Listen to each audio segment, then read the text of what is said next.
Last ये option Hanuman Beniwal के माध्यम से हैंडल करेंगे।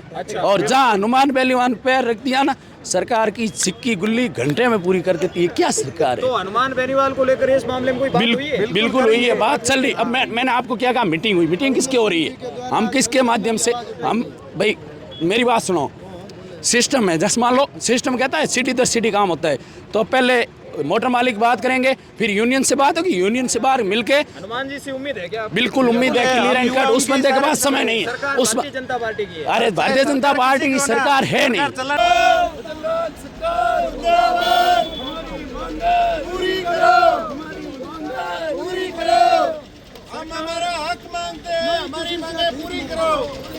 सर मेरा नाम बंकाराम गोदारा है। बसें बंद है, आप ये पूछ रहे हो तो इसको बस जैसे मान लो आज बंद है, हड़ताल है। अभी तो आज अव्यवस्थित हड़ताल है, आज ये व्यवस्थित देखी नहीं है आपने। जिस समय व्यवस्थित होगी तब आप देखोगे बस नाम की चीज़। जहाँ तक हो सके हम कोशिश करेंगे, स्कूल बस सिटी में नहीं चलने देंगे, जहाँ तक ये कोशिश करेंगे। इसके पीछे रीजन न कारण नंबर 1, बस पास कौन करता है? सरकार करती है। आरटीओ करता है। आरटीओ कौन होता है? सरकारी अधिकारी होता है। वो एज ए पढ़ के नौकरी रखता है सरकारी तंत्र से। एज ए वो सरकार का सिस्टम हुआ तो गाड़ी मोटर बॉडी गैरेज के अंदर बनती है। मोटर मालिक ओनली फॉर पैसे देने का जिम्मेदार होता है। बनाता कौन है? मोटर मालिक बनाता है। और मोटर बॉडी पास होने के बाद में उसकी फिटनेस और बस का पूरा जांच करके आरटीओ उसको पास करता है, जारी करता है। उसके बाद में रोड पे आती है गाड़ी। तो यदि गाड़ी के अंदर कमी है तो उसको पास करे क्यों? यहाँ से इक्वेशन हमारे ख़त्म हो जाता है। उसके बाद भी आज से 1.5-2 महीने पहले ये सेम सिस्टम जो आज हो रहा है ये हो रखा था। उस समय क्या हुआ था भाई, सरकार की मांग थी या एक बस में आग लगी, उसकी वजह से ये सिस्टम और जरिया पैदा हुआ। तो उसका निस्तारण ये निकाला गया कि भाई कैरियर है, कैरियर उतारो और इमरजेंसी खोलो। जिस समय बस बनती है, बस के अंदर 3 फाटक ऑलरेडी बनती है, उसके अलावा 4थी फाटक इमरजेंसी बनी है। प्रत्येक गाड़ी आप चेक कर सकते हो, ठीक है। और कैरियर एक ही गाड़ी, मेरी बात सुनो, स्लीपर तो बड़ी बात है, ये खड़ी गाड़ियाँ की तरफ करके देख सकते हो। एक ही सिंगल जो गांव में जाती है निजी बसें ग्रामीण क्षेत्र की, उसके ऊपर ही कैरियर नहीं है। तो हमने जो सरकार ने कहा वो मोटर मालिक ने करके तैयार कर दिया। उसके बाद रही बात, अब एक बस जा रही है यहाँ से, उदाहरण तौर पे आप मैं कोटा की बता दूँ, बस 40 सवारी लेके जा रही है। यहाँ से जाने वाला पैसेंजर 4 महीने या 5 महीने के लिए कोटा रहेगा। 3 या 4 या 2 बैग उसके कम से कम होंगे। आज हम बैग डिक्की में नहीं रखेंगे, हम क्या पर्सनल गाड़ी भेज के उसका मतलब बैग पहुँचाएंगे?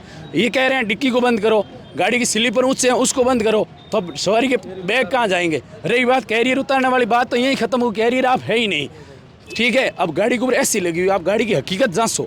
एसी लगी हुई है, एसी खुली पड़ी है, उसके चारों तरफ भी कोई कैरियर का ढांचा भी नहीं है, वही खुली पड़ी है। उसके अलावा वेंटिलेटर की बात, ऊपर वेंटिलेटर खुले होते हैं तो गाड़ी के अंदर 2 वेंटिलेटर बॉडी मोटर बॉडी बनाती है और आरटीओ पास करता है। प्रत्येक गाड़ी को देख ला 3 वेंटिलेटर एक्स्ट्रा, 1 वेंटिलेटर प्रत्येक मोटर मालिक ने बनाया है। अब ठीक है, समय रहते अगर इस पर कार्यवाही नहीं होती है तो अगला चरण आपका? अगला चरण बात ये भाई, देखते हैं। अभी तक हम आप अव्यवस्थित हैं, आज ये हुआ है, ठीक है। कल से आप देखोगे, कल से परसों और सुधार होगा। कल से ग्रामीण गाड़ियां जो निजी गाड़ियां उसको बंद करेंगे और पूरी स्लीपर बंद करेंगे।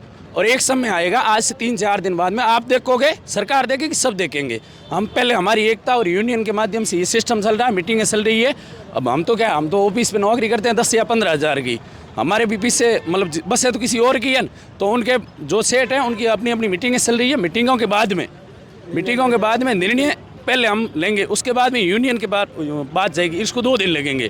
2 दिन बाद स्थिति देखना। मैं आज कह रहा हूँ, आप सुनोगे नहीं, देखोगे क्लियर एंड कट। निजी बस तो छोड़ो, बस नाम की चीज़ स्कूल बस तक रोड पर नहीं दिखेगी। फिर देखते हैं क्या होगा, कौन सवारी कहाँ जाती। अब इसके बाद एक ऑप्शन और बताता हूँ, सरकार के पास ऑप्शन है, यदि निजी बस हमें परेशान करना, इनका तो जरिया बन गया आज की स्थिति। लास्ट ऑप्शन इनको परेशान नहीं, ये तो निजी संचालकों की मनमानी होती है। कितनी 1% मनमानी नहीं है साहब, मनमानी है। हाँ, मान लिया मनमानी है ना। आप कह रहे हो, मैं कह रहा हूँ मनमानी है। क्या मनमानी? आप मेरे को बताओ कौन सी मनमानी है? कितनी परेशानियां भोगनी पड़ती है? किसको परेशानी? आज कौन परेशान हो रहा है? हम यहाँ खड़े हैं ना, इसमें से कम 70% सवारी है। वो यहाँ खड़ी है, बस नहीं है, बैग पड़े वो उधर देखो। उनको जाना, आज अहमदाबाद आपको जाना होगा, होता तो आप यहाँ आते, आपको बस नहीं मिलती, आपको परेशानी होगी क्या? हमें होगी।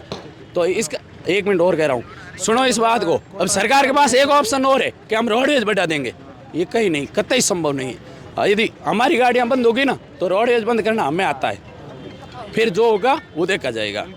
लास्ट ऑप्शन और है। अब मोदी जी की रैली हो रही उसमें क्या बात हो रही है, उसके बाद हमारे पास इसका भी निस्तारण है और हमारे पास आदमी भी बैठा है, कौन क्या करेगा कौन नहीं करेगा। लास्ट ये ऑप्शन हनुमान बेनीवाल के माध्यम से हैंडल करेंगे। और जहाँ हनुमान बेनीवाल पैर रख दिया ना, सरकार की सिक्की गुल्ली घंटे में पूरी कर देती है। क्या सरकार है? तो हनुमान बेनीवाल को लेकर इस मामले में कोई बात हुई है? बिल्कुल हुई है, बात चल रही। अब मैंने आपको क्या कहा, मीटिंग हुई। मीटिंग किसके हो रही है? हम किसके माध्यम से? हम भाई मेरी बात सुनो, सिस्टम है। जैसे मान लो सिस्टम कहता है सिटी दर सिटी काम होता है, तो पहले मोटर मालिक बात करेंगे, फिर यूनियन से बात होगी, यूनियन से बाहर मिलके। हनुमान जी से उम्मीद है क्या? बिल्कुल उम्मीद है, क्लियर एंड कट। उस बंदे के पास समय नहीं है। उस भारतीय जनता पार्टी की है। अरे भारतीय जनता पार्टी की सरकार है नहीं, भारतीय जनता पार्टी अब क्या चल रहा है? हाल स्थिति में सरकार कुछ नहीं है, तानाशाही राजतंत्र था वो पहले, वो राजतंत्र है अभी, तानाशाही चल रही है। और जहाँ तक हम क्लियर एंड कट बता देते हैं और आप खुला सुन लेना, देखोगे। और ये सरकार देखेगी, पुलिस देखेगी, प्रशासन देखेगा, ठीक है? समय आएगा एक दिन। पूरी करो